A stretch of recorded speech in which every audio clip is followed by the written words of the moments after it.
the moment Edmund Greer stepped through the entrance of the Hartley Foundation's annual dinner. The conversation in the Palliser ballroom dropped to something close to silence. He was 71 years old and had spent 40 of those years building the kind of company that put his name on buildings. And he still walked the way men walked when they had never once doubted they belonged in a room. He moved past every outstretched hand, past the board members who half rose from their chairs, past the donor tables where people straightened their backs the moment they recognized him. And he did not stop until he reached the far end of the hall, where a man in a too large dinner jacket was standing very still beside a woman whose eyes were red at the edges from the effort of not crying in public. Edmund Greer placed one hand on the man's shoulder and addressed the entire room without raising his voice above a conversational tone. "This is my son," he said, "and I'd like to know which one of you decided he was a joke. If you want to understand why a man whose family name was carved into the east wing of that very building was wearing a borrowed blazer and spending his evenings fixing boilers and patching drywall in the foundation's maintenance corridor, you have to go back to the morning Wesley Greer decided that the place his father built had stopped deserving to be saved." Wesley was 42 years old, and he held a master's certification in industrial mechanical systems that most engineers twice his age couldn't match. He had run the operations division of Greer Industrial for 6 years before he left, and in those 6 years the company's project failure rate had dropped to nearly nothing. He had done all of it under his late wife's surname. Greer was his mother's name, reclaimed after a divorce in his 20s, and then kept after his own marriage because Audrey had liked the sound of it, and because Wesley had never especially wanted people to know who his father was. Audrey died in February, 2 years ago now. Their daughter Avery was 11 then, and 12 now, and the two of them had moved into a smaller house in Airdrie, and Wesley had taken a job under a different name, as a maintenance mechanic at the Hartley Foundation's administrative offices in Calgary. He told Avery he was doing it because someone needed to fix the place from the inside. She had looked at him the way 12-year-olds look at their parents when they suspect the whole truth isn't being shared, and then she had asked what he wanted for dinner. The real reason was simpler and harder to explain. Audrey had spent 8 years volunteering for an organization called the Northbrook Community Kitchen, a food program that ran out of a converted church hall in the northeast end of the city, feeding somewhere between 300 and 400 families every week depending on the season. After she died, the kitchen's director, a woman named Lucia had sent Wesley a handwritten card that said Audrey had been the kind of person who made the work feel possible on the days it didn't. He had kept the card in the pocket of his work coat since then. He had also kept, in the back of his mind, the question of why Northbrook's grant applications to the Hartley Foundation had been rejected 3 consecutive times, despite paperwork that Lucia herself insisted had been filed completely and correctly each time. 6 weeks into his maintenance contract, Wesley found the answer. He found it in a recycling bin outside the office of Miriam Ashcroft, the Foundation's board chair, on a Tuesday evening when he had been called in to replace a ceiling fixture that had been flickering for a week. The bin held a shredded printout, imperfectly destroyed, and the legible fragments bore the name Northbrook Community Kitchen beside a figure of $8 million. According to every public record Wesley had quietly reviewed over the previous weeks, Northbrook had never received a cent of Hartley funding. Yet somewhere in the Foundation's equipment grant ledger, $8 million had been allocated under that name and had apparently left the account. He folded what remained of the printout and put it in the chest pocket of his coveralls. He finished replacing the fixture, logged the job, and said nothing to anyone. The Hartley Foundation's annual gala was held 3 weeks later at the Palliser Hotel. Lucia drove herself downtown in a car with 200,000 kilometers on it, wearing a dress borrowed from her sister-in-law and carrying a folder of printed documents she had spent the previous weekend preparing. 3 years of Northbrook's financial records, volunteer hours, family intake numbers, and outcome data, organized in the order she intended to present them if she was given 5 minutes at a table with anyone who actually made grant decisions. At the registration desk, she was met by Priya Lal, the foundation's communications manager, who looked at the folder under Lucia's arm, and then at the dress, and then back at the folder and asked in a tone of brisk neutrality whether Lucia was certain she was registered as a guest rather than catering staff. Lucia confirmed her name on the list. Priya confirmed it without apology and directed her to table 14, which was positioned close enough to the kitchen doors that staff walked past it every 3 minutes with trays. Wesley was working the service corridor that evening, and he recognized Lucia's name from the fragment still folded in his chest pocket. He found a quiet moment near the kitchen entrance to ask her whether Northbrook had ever received any portion of an equipment grant from the foundation.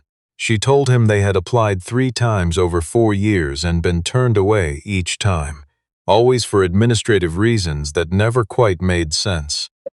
Incomplete documentation on applications she had filed herself and had receipts for. Outdated financial statements on reports she had updated the same week she submitted them. Wesley was about to ask her what year the most recent rejection had come from when Holden Ashcroft, Miriam's son and a board member in his own right, appeared at the edge of the conversation with a glass of single malt in his hand and the particular smile of a man who had just thought of something he found funnier than anyone nearby would. He remarked, loudly enough for the neighboring table to hear, that it was touching to see the support staff had found someone to talk to. Lucia answered without blinking that Wesley was, in fact, the first person she had spoken to all evening who had asked about her work instead of whether she had valet parked. Holden's smile didn't change, but something behind it did. He drifted back toward the main tables, and within 20 minutes had spoken to Priya, who had rearranged the seating chart and was now announcing to the guests, nearest the head table that the foundation had arranged a special community connection moment, a single mother from a neighborhood food program, paired for the evening with one of the venue's hard-working maintenance staff. Wesley was handed a dinner jacket by a hotel server and guided to a chair beside Lucia at a secondary table positioned where it would be visible to most of the room. He understood what was happening. He sat down anyway because it kept him close to Lucia and to the question of the $8 million that had never arrived. The evening proceeded as Holden and Priya had intended. Comments arrived from surrounding tables in the particular register of cruelty that disguises itself as observation, remarks about how practical it was, the two of them together, both so clearly comfortable with hardship.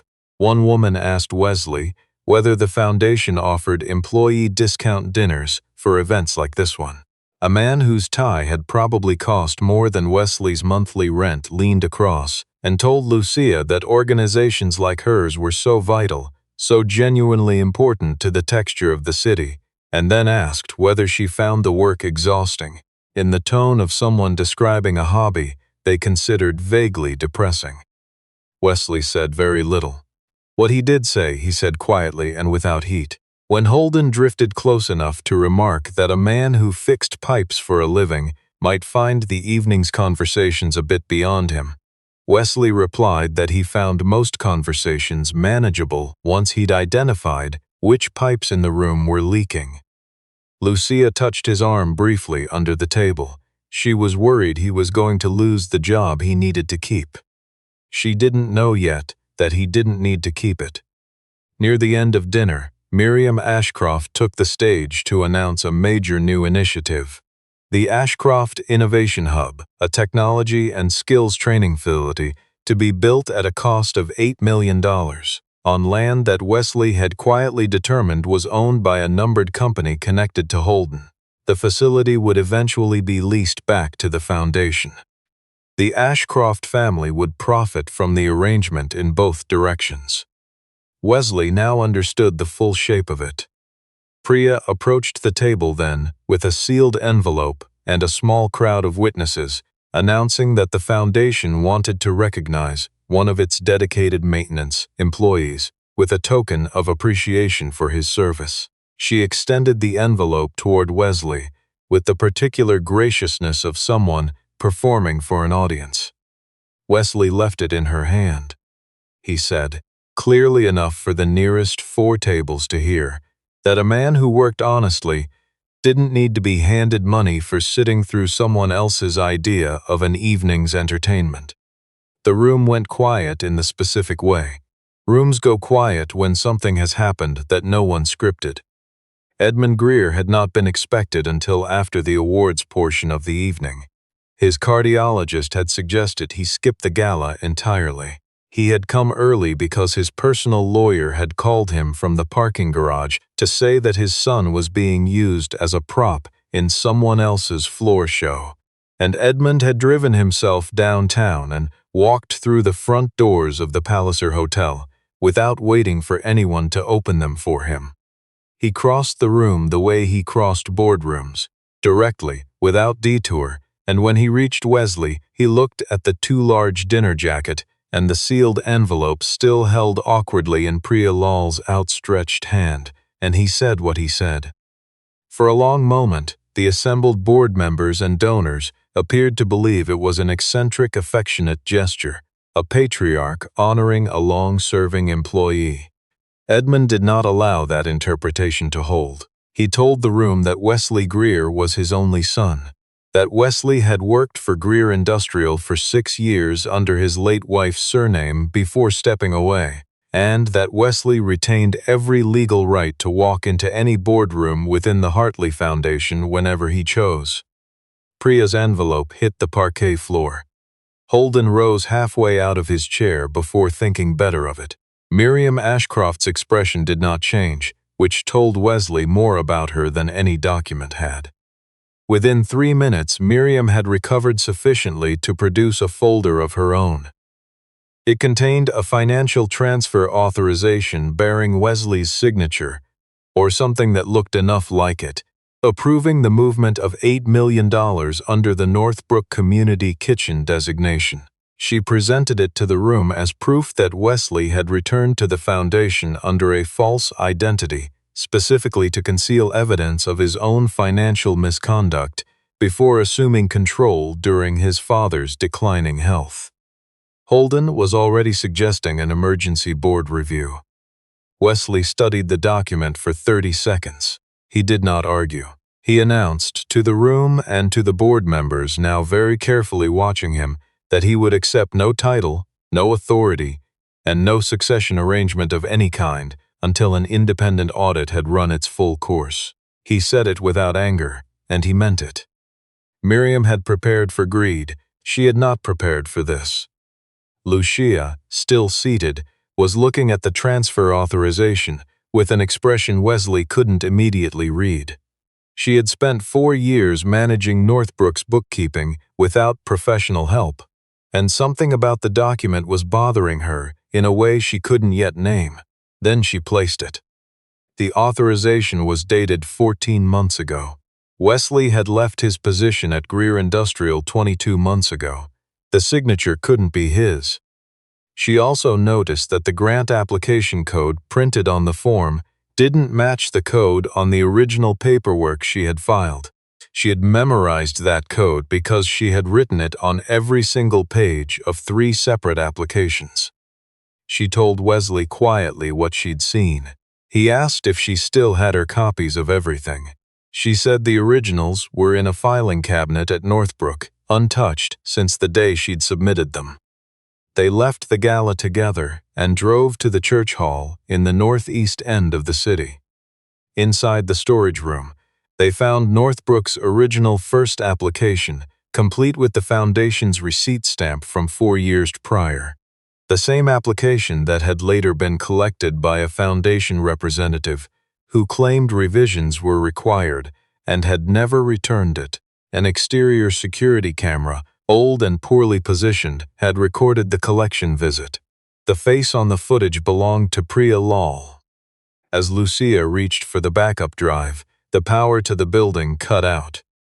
Wesley switched on the portable generator he had installed the previous winter after the kitchen's heating system failed during a cold snap. It was enough to keep the server running. He finished copying the footage and pocketed the drive before anything more could be interrupted. The following morning, Miriam came to the church hall alone and offered Lucia $2.5 million, immediate, unconditional. If Lucia would make a public statement saying that Wesley had pressured her into cooperating with his investigation in exchange for a promise of guaranteed funding. Miriam mentioned that a single mother in Lucia's position had to consider what was actually practical, and that principles had a way of costing people exactly what they could least afford to lose. Lucia asked where the money would come from. Miriam said that people in genuine need rarely needed to know. Lucia refused and asked her to leave. She told Wesley later that it had been easier than she expected, not because the money wasn't real. It was very real, but because she knew what Northbrook was built on, and she was not willing to be the person who dismantled that foundation to replace it with something she would spend the rest of her life ashamed of. Wesley spent his evenings at the kitchen's back office after that, working through boxes of the foundation's vendor records alongside Lucia. What they found was not a single large transfer but dozens of small ones: consulting fees, repair invoices, supply contracts, each individually modest, collectively representing more than $60 million, distributed across more than 30 community organizations over 7 years. The organizations had been used as naming vehicles only. None of them had received a cent of the money that had moved through their designated accounts. Every shell vendor traced back, eventually, to a numbered company registered in Holden Ashcroft's name. One evening, while working through a dense stack of invoices, Wesley told Lucia why he had actually left Greer Industrial. Audrey had died on a Wednesday. The board of directors, with Miriam Ashcroft casting the deciding vote, had scheduled an emergency governance review for that same Friday, specifically to address Wesley's temporary absence from company duties. His father had known the vote was coming. He had not intervened. Wesley said he hadn't left because of grief alone.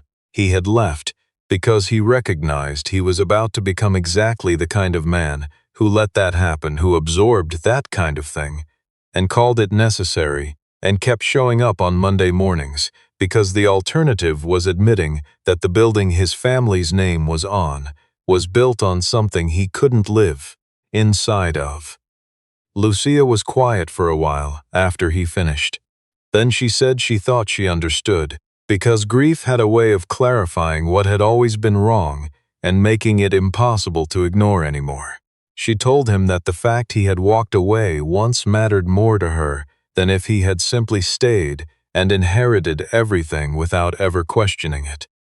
For the first time since the gala, the silence between them felt less like distance and more like something neither of them had a word for yet. The board called an emergency vote 48 hours later to formally strip Wesley of any succession rights within the foundation, citing instability and conflict of interest. Miriam had spent the intervening time making calls, reminding certain board members of past favors, and describing Wesley's investigation as an emotionally compromised man's attempt to damage the institution his father had built. She had also begun quietly spreading word through the city's donor network that Northbrook had a history of financial irregularities, and within days, 3 of the kitchen's smaller monthly contributors had suspended their support. Wesley offered to cover the shortfall personally. Lucia turned him down. She told him that if he solved every problem with a personal check, the only thing he would prove was that Miriam's underlying point about wealth, purchasing its way around accountability, was true. Northbrook had survived harder seasons on volunteer hours and small local donors, and she intended to hold it together the same way. He respected that, and kept helping her build the case with documentation instead.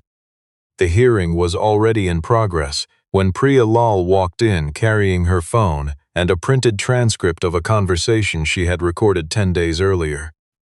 Miriam instructing Holden, in precise language, to route the $8 million through Northbrook's application code, prepare the forged authorization using Wesley's signature lifted from an old construction contract on file, and ensure the original application documents were removed from the Foundation's archive before the gala. Priya had followed instructions she had not always understood.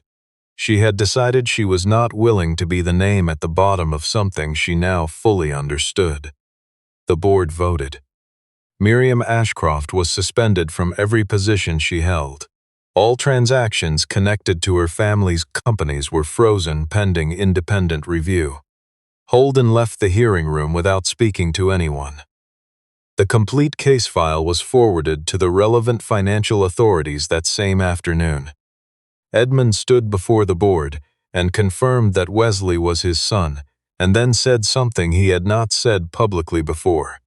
That his failure to intervene at the governance review 2 years ago was among the things he most regretted, and that he intended to spend whatever time he had left earning back the right to call himself his son's father rather than simply his parent. The two men had a long way to go, and both of them knew it. But they started meeting for breakfast every week not long after, conversations in which Edmund, for perhaps the first time in his life, focused on listening rather than directing. Asking about Avery's school year, or Wesley's plans for the kitchen's aging ventilation system instead of quarterly projections. Wesley was offered full succession to the Hartley Foundation's executive board. He declined.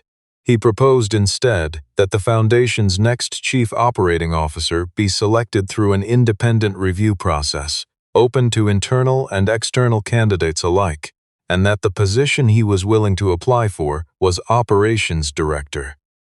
Because the Foundation's systems needed someone who understood how things actually worked from the corridor level up, not from the boardroom down. He was selected for the role 3 weeks later.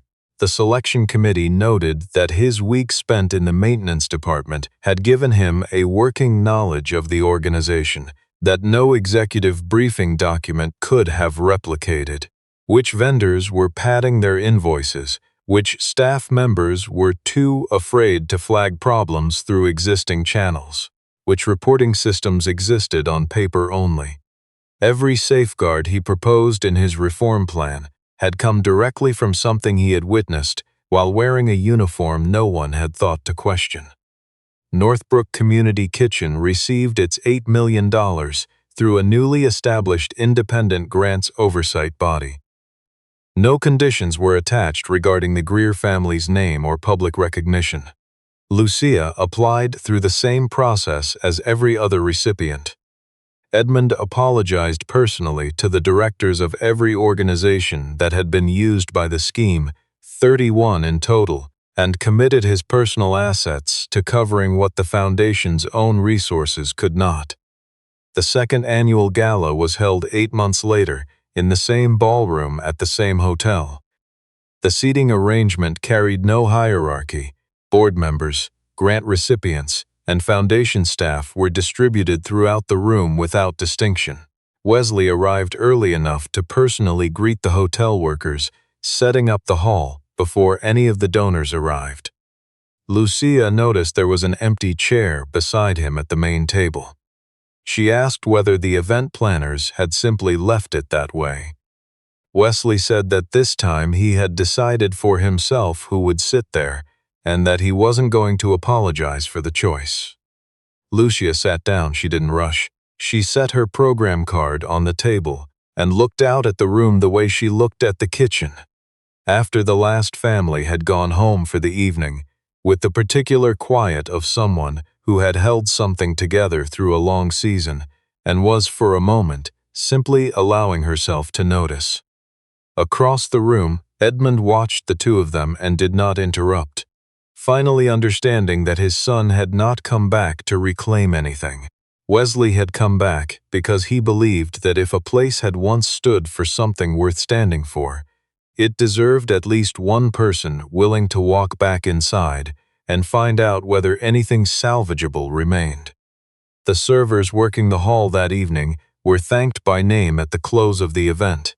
Wesley's idea, proposed in writing to the planning committee 6 weeks earlier and approved without debate. A small change, the kind that didn't appear on a balance sheet and didn't make the morning news. But in the same room where a man had once been handed a sealed envelope and told to be grateful for it, the people keeping the evening running were looked at directly and called by their names. Wesley had written in his proposal that this was where you started, if you were serious about starting at all. From across the room, Avery, who had come with her grandfather for the first time, dressed in something her father had let her choose herself, watched the two of them at the head table and asked Edmund quietly whether she thought her dad was happy. Edmund considered the question for a moment, with the honesty it deserved. He said he thought her father was becoming the person he had been trying to find his way back to for a very long time, and that watching him get there was, without question, the best thing he had seen in years.